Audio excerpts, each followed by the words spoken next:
नमस्कार, मेरा नाम है अभिषेक और बिहार दस्तक की पॉडकास्ट संवाद सीरीज का ये छठा एपिसोड है। और हमारे आज के एपिसोड में हमारे साथ बातचीत में शामिल होंगे बिहार भाजपा के प्रवक्ता डॉक्टर राम सागर सिंह, जो पेशे से एक डॉक्टर हैं। तो बहुत बहुत शुक्रिया राम सागर जी आपका हमारे साथ जुड़ने के लिए। बहुत बहुत धन्यवाद। राम सागर जी, जिस तरह से आप देख रहे हैं पूरे देश में कोरोना वायरस फैल चुका है, ऐसे में जो बिहार के मजदूरों का पलायन हो रहा है पूरे देश में, उसको आप किस तरह से देखते हैं? देखिए, ये केवल बिहार के मजदूरों का ही नहीं बल्कि दूसरे प्रदेशों के भी मजदूर पलायन किए हैं। और ये पलायन वाली बात थोड़ा सा मैं डॉक्टर होने के नाते ये कहूंगा कि जो जहां हैं वहीं रह जाते तो ज्यादा बेहतर होता। संक्रमण का फैलाव में कमी आती। बहुत लोग रह भी गए हैं, ऐसा नहीं है कि चले आए हैं, और वहीं पर अच्छी व्यवस्था उन लोगों की हो जाती, ये ज्यादा अच्छा होता। व्यवस्थाएं का दावा हर किसी सरकार ने अपने अपने राज्य में किया, चाहे वो महाराष्ट्र की सरकार हो, उन्होंने अपना दावा किया कि हमने मजदूरों के लिए व्यवस्था कर दी है, चाहे वो दिल्ली की केजरीवाल सरकार हो, उन्होंने भी अपना दावा किया कि उन्होंने भी व्यवस्थाएं अच्छे से कर दी है। लेकिन इन सब के बावजूद भी हम दो तरह के वाक्यों को देखते हैं। पहला वाक्य होता है आनंद विहार रेलवे स्टेशन पर, जहाँ पर भीड़ इकट्ठी हो जाती है मजदूरों की, और दूसरा वाक्य होता है बांद्रा स्टेशन के पास, जहाँ पर भीड़ इकट्ठी हो जाती है। तो किस तरह से देखते हैं इन दोनों राज्यों में, क्योंकि यहाँ पर आपकी सरकार नहीं है, यहाँ पर विपक्षी पार्टियों की सरकार है।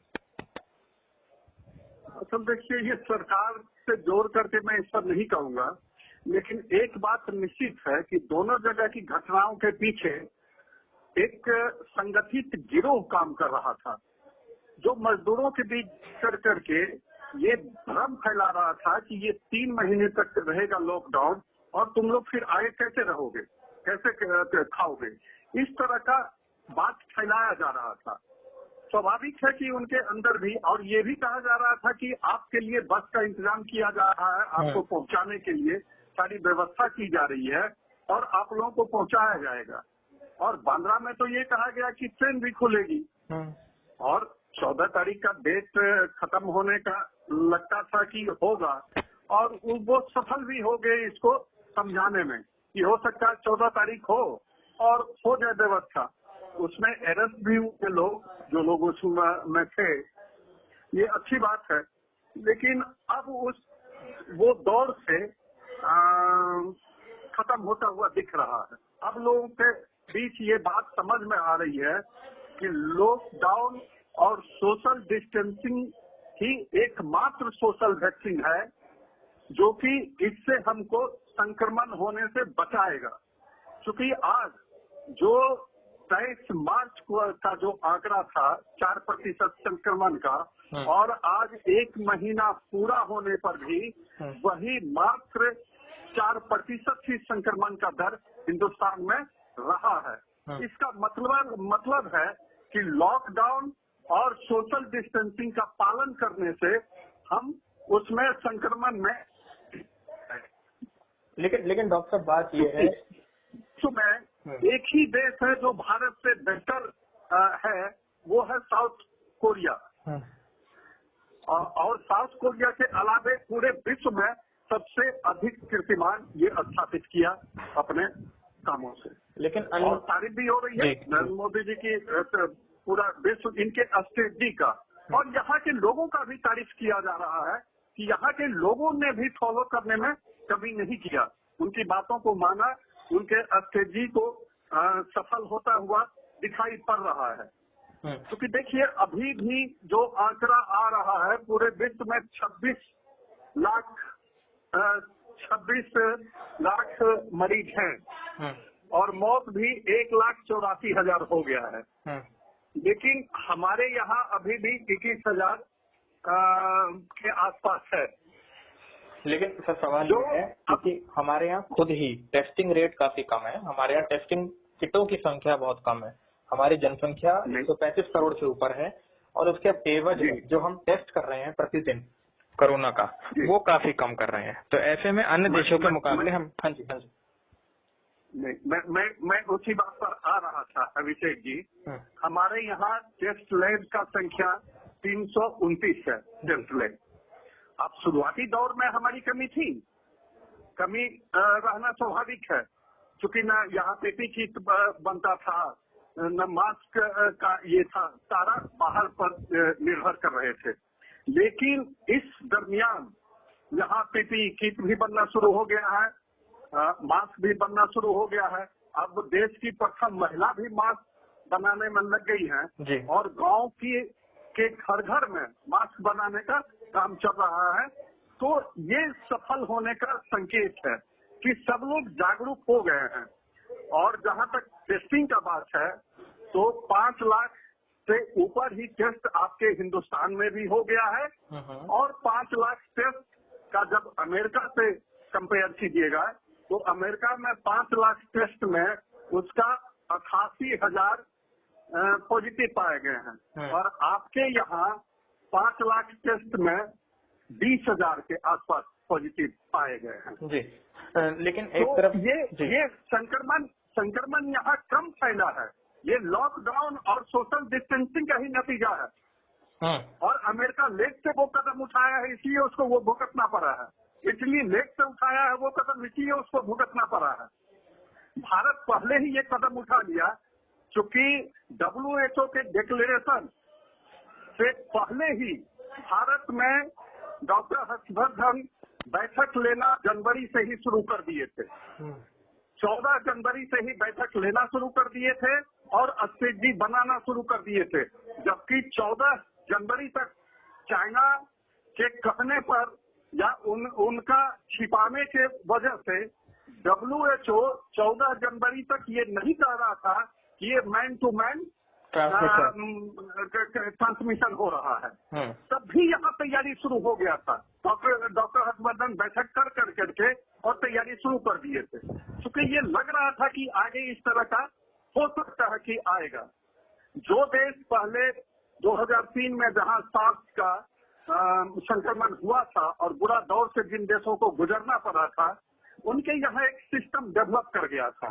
वो थोड़ा सा अपना बचाव में, क्योंकि सिस्टम जब बना रहता है तब तो उसको केवल एक्टिवेट करना होता है, तो उसको एक्टिवेट कर करके वो थोड़ा अच्छा कर लिए, क्योंकि सिस्टम पहले से डेवलप था। हमारे यहाँ तो कोई सिस्टम इस तरह का पहले से डेवलप था नहीं, इस तरह का संक्रमण कभी इतना बड़ा आया नहीं था, इसलिए उस तरह का नहीं सिस्टम डेवलप था। लेकिन बहुत कम समय में हिंदुस्तान के वैज्ञानिकों ने, डॉक्टरों ने, सब लोग मिल करके सिस्टम डेवलप करने में लग गए। और प्रधानमंत्री मोदी जी मल्टीटास्किंग आदमी हैं, वो एक साथ अनेकों फ्रंट पर काम करते हैं। यहाँ वैक्सीन भी बन रहा है और वैक्सीन का बहुत जल्दी यहाँ भी टेस्ट होने की बात हो रही है। अमेरिका में भी होने की बात हो रही है। आज लंदन में 4 मरीजों को वैक्सीन दे दिया गया है और 1 मरीज को जल्दी वैक्सीन देने वाले हैं। तो इस तरीके से, चूंकि अब साइंस भी डेवलप कर गया है, तो अभी जो पहले काफी समय लगता था, पहले जानवरों पर भी किया जाता था, फिर आदमी पर, कुछ कंट्री है जहां इसको रिलैक्सेशन कर दिया गया कि जानवर पर नहीं कर करके सीधे हम उस पर ही कर रहे हैं। तो उस सिस्टम का लाभ अभी कंप्यूटर का लाभ मिल गया है, साइंस एंड टेक्नोलॉजी का लाभ मिल गया है कि अब स्टेप छोटे हो गए हैं वैक्सीन बनाने का। उसका लाभ अभी हिंदुस्तान को भी मिल रहा है, पूरे विश्व को मिल रहा है। मेरे और सवाल आने की संभावना है। अगला सवाल ये है कि कोटा से आप ही के बिहार के जो एक विधायक हैं अनिल सिंह जी, उनके पुत्र को वापस लाने के लिए एक ऑर्डर जारी किया जाता है जिला प्रशासन की तरफ से, और दूसरी तरफ आप ही के मुख्यमंत्री नीतीश कुमार कह रहे हैं कि कोटा पे कोई भी छात्र बिहार नहीं आएगा। इस पर आप क्या कहना चाहेंगे? अभिषेक जी, पटना हाईकोर्ट में मामला जा चुका है, इसलिए सब जुडिस मामला है, इस पर मेरी कोई टिप्पणी नहीं होगी। जी, अच्छा। मजदूरों का जो आप अगर जो मजदूर दिल्ली से चल चुके हैं, बेंगलोर से चल चुके हैं, रास्ते में हैं या बिहार बॉर्डर पे हैं, यूपी बिहार बॉर्डर पे हैं, तो अगर वो आपके बिहार राज्य की सीमा पे पहुंच रहे हैं, तो उनके लिए आपकी पार्टी क्या कर रही है, आपकी सरकार क्या कर रही है? आप उनको राज्य के अंदर आने देंगे या राज्य के बाहर ही क्वारंटाइन कर देंगे? देखिए, अगर बेहतर हो कि जहाँ पर भी जो सरकार है वो सरकार भी वहाँ क्वारंटाइन कर करके खाने का और दवा का इंतजाम कर रही है सरकार वहाँ। और कुछ जो 1,88,000 मजदूर जो बाहर से आए थे, वो बिहार सरकार भी उनको बस से ला करके क्वारंटाइन किया और फिर उनको घर भेजने का काम किया है। ये बिहार की सरकार भी की, क्योंकि जब अपने लोग आ गए थे तो उसमें तो फिर कोई दिक्कत नहीं है उनको भी, क्योंकि ये भावना किसी का नहीं है कि कोई दिक्कत में पड़े। भावना ये है, क्योंकि मैं गांव में रह रहा हूँ अभिषेक जी, मैं तो देख रहा हूँ कि अपना सगा भाई भी अगर बाहर से कोई आ जाता है तो घर वाले ही उसके तरफ बुरी नजर से देखते हैं और चाहते हैं कि नहीं तुम अकेले रहो, बाहर रहो और क्वारंटाइन में रहो। नहीं, बढ़िया चीज है। हमारे गांव में ही एक आ गए थे, कानपुर से रेलवे में नौकरी करते थे बच्चे, आ गए थे तो पूरा गांव मिल करके डॉक्टर को बुला करके, पुलिस को बुला करके तुरंत उसका टेस्ट करवाया और क्वारंटाइन करवाया। क्या लोग प्रशासन के साथ लोग अच्छा था कि कोरोना पॉजिटिव नहीं थे, लेकिन साधारण लोगों के भी आ जाने पर लोग इस तरह का बिहेव कर रहे हैं। तो क्या जागरूक काफी हो गए हैं लोग। तो लोग प्रशासन के साथ सहयोग कर रहे हैं पूरा बिहार में जी। लोग प्रशासन के साथ, लोग बिहार प्रशासन के साथ और बिहार सरकार के साथ पूरा सहयोग कर रहे हैं। कोशिश तो कर रहे हैं, और नहीं अगर पूरा सहयोग करते तो संक्रमण और तेजी से फैलता। सहयोग है कहीं किसी स्तर पर। अब सब्जी का मंडी जो मेरा जो मानना है, या कहीं बैंक में भी कभी हुआ तो सुन रहा था वहाँ परेशानी हुई थी, लेकिन फिर उसको भी मैं तो बहुत अच्छा मानूंगा। मैं कुछ तस्वीर आदिवासी इलाके का देखा कि वो नहीं पढ़े लिखे वो होते भी अभिषेक जी, वो सोशल डिस्टेंसिंग का वो गोल बना कर करके पानी भी ले रहे थे और वो बैंक में भी जो जा रहे थे वो मेंटेन कर रहे थे। तो और इसीलिए जो नॉर्थ ईस्ट में आप देखे होंगे कि काफी कम संख्या में संक्रमण हुआ है, और वो आदिवासी इलाका ज्यादा है, वहाँ कम हुआ है। चूंकि वो जब वो लोग इसको ज्यादा अच्छा फॉलो किए लॉकडाउन को और सोशल डिस्टेंसिंग का, तो उसका सुखद परिणाम भी उन लोगों को दिखाई पड़ रहा है कि मिजोरम उससे अलग हो गया, गोवा भी उससे अलग हो गया है। तो धीरे धीरे करके आज भी 78 जिला और 14 जिला में 14 दिन के तक कोई मरीज नहीं बना है कोरोना वायरस। अच्छा, बिहार में तो धीरे धीरे करके लोग जी, बिहार में जो विपक्षी दल हैं, चाहे वो लालू प्रसाद यादव की पार्टी हो, कांग्रेस हो, जीतन राम मांझी हो, इनके जो भी राजनीतिक दल हैं, इन लोगों का दावा है कि भाजपा के पास पर्याप्त मात्रा में ना उपकरण इन्होंने उपलब्ध कराए हैं डॉक्टरों के ऊपर हमला रोकने में भी ये नाकाम रहे हैं। और आपने आज सुना होगा सोनिया गांधी ने जिस तरह से वो अपना बयान दिया है, उस पर आप क्या टिप्पणी करना चाहेंगे, क्योंकि आप बिहार भाजपा के प्रवक्ता हैं, ऐसे में आपकी टिप्पणी इस विषय पर क्या होगी? अब अभिषेक जी, मैं तो शुरू से इसको बड़ा गौर से देख रहा हूँ कि तेजस्वी यादव जी, लालू जी जेल से भी रह करके शुरुआती दौर से ही डॉक्टरों को भड़काने का जबरदस्त काम कर रहे थे। वो ट्वीट कर करके ये कह रहे थे, झूठा बात बता रहे थे कि पीपीई किट का, मास्क का कमी है, और वो ये कह करके उनको भड़का करके चाहते थे कि स्वास्थ्य व्यवस्था में अराजकता फैल जाए। पता नहीं क्यों ऐसी मानसिकता है कि अगर ज्यादा संक्रमित हो जाएंगे, ज्यादा लोग मर जाएंगे, तो उनको क्या फायदा मिलने वाला है अभिषेक जी? किसी को कोई फायदा नहीं मिलता है। गलतफहमी के शिकार लोग होते हैं कि इस तरह का बात हो जाएगा तो हम वापस सत्ता में आ जाएंगे। ऐसा होता नहीं है। और जहां सोनिया गांधी की बात कर रहे हैं कि सोनिया जी आप सुन लीजिए, आप जिस वायरस की बात कर रहे हैं ना, सांप्रदायिक वायरस की बात, वो आपकी सास श्रीमती इंदिरा गांधी जी उस वायरस को हिंदुस्तान में प्रवेश करवाई थी। जब वो देश में आपातकाल लागू की थी तो पहले संविधान में पंथ निरपेक्ष लिखा हुआ था, और संविधान में संशोधन कर करके उन्होंने धर्मनिरपेक्ष शब्द ला कर करके और पूरे हिंदुस्तान में इस वायरस को, सांप्रदायिक वायरस को फैलाया था। अब इंदिरा गांधी से सवाल जवाब नहीं सर, इंदिरा गांधी जिंदा नहीं है ना इस समय, अभी तो आपकी सरकार है, मोदी जी प्रधान। नहीं सर, तो उनकी पार्टी बनी हुई है ना। तो जो गलती की है उनके खानदान के लोग, उनकी पार्टी सरकार में नहीं है। देखिए, जनता ने उन्हें वोट नहीं दिया। और सवाल हमसे कर रहे हैं। वोट आपको मिला है सर। देखिए, जनता ने कांग्रेस को वोट नहीं दिया, ना 2014 में दिया, ना 2019 में। आप भी जानते हैं आपकी पार्टी को पूर्ण बहुमत मिला। अभिषेक जी, हमारी पार्टी सांप्रदायिकता में विश्वास नहीं करती है। हमारी पार्टी सबका साथ, सबका विकास और सबका विश्वास के नीतियों में विश्वास करती है, और उसी को आधार बना करके हमारी पार्टी और हमारी सरकार चल रही है। आप एक भी केंद्र सरकार की योजनाएं बता दीजिए जो जाति आधारित योजना हो, जो सांप्रदायिक आधारित योजना हो। अगर ऐसा आपको दिखेगा तो मैं राजनीति से इस्तीफा देने के लिए नहीं, हमें इस्तीफा नहीं चाहिए, चूंकि रामसागर जी आप खुद ही डॉक्टर हैं। आप खुद ही डॉक्टर हैं। मैं सही बात बता रहा हूँ, और इसको सारे देश की जनता एक्सेप्ट कर रही है। जी बिल्कुल। ये एक खास संप्रदाय को गलतफहमी पैदा कर करके, चूंकि आजादी की लड़ाई के बाद से ही उनको उनके शिक्षा पर ध्यान नहीं दिया गया, उनको शिक्षा से महरूम रखा गया, इसलिए इनको बहुत आसानी होती है उस तबके के बीच जा करके, गरीबों के बीच जा करके गलतफहमी फैलाने में। रामसागर जी, वो खुद डॉक्टर हैं। चलने वाला नहीं है। आप खुद डॉक्टर हैं। न अब गरीब तबका हिंदुस्तान में रहेगा और न अशिक्षित लोग रहेंगे। आप खुद डॉक्टर हैं। सबको शिक्षित किया जाएगा, गरीबी से सबको उबार लिया गया। जी रामसागर जी, मेरे आखिरी सवाल पे आ जाते हैं।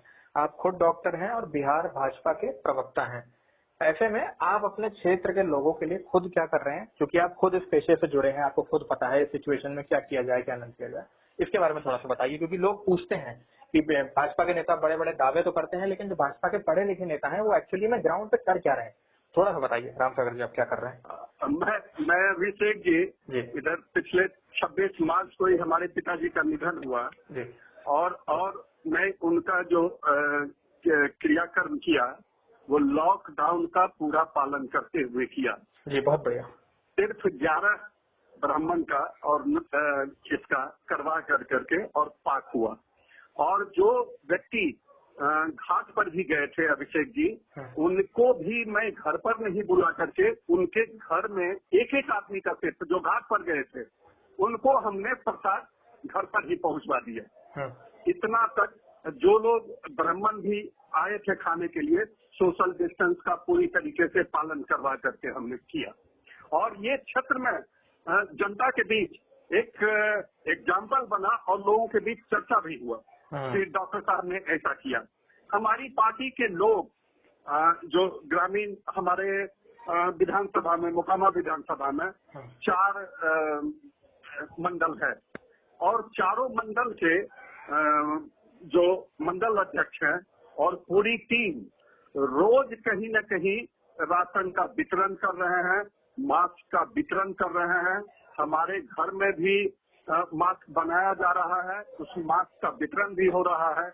हमारे गांव में ही एक बच्चा बीमार पड़ गया, क्रिटिकल स्टेट में था, हमारे पास आए तो मैं अपनी गाड़ी से पहले वो बाढ़ में दिखाया पेडियाट्रिशियन से, फिर पटना जा करके पीएमसीएच में भर्ती हुआ, और कल ही सुखद समाचार मिला कि वो ठीक होकर के लौट करके आ गया। बहुत बढ़िया। तो हम लोग हमेशा ये कोशिश करते हैं कि समाज के सेवा में ही लगे।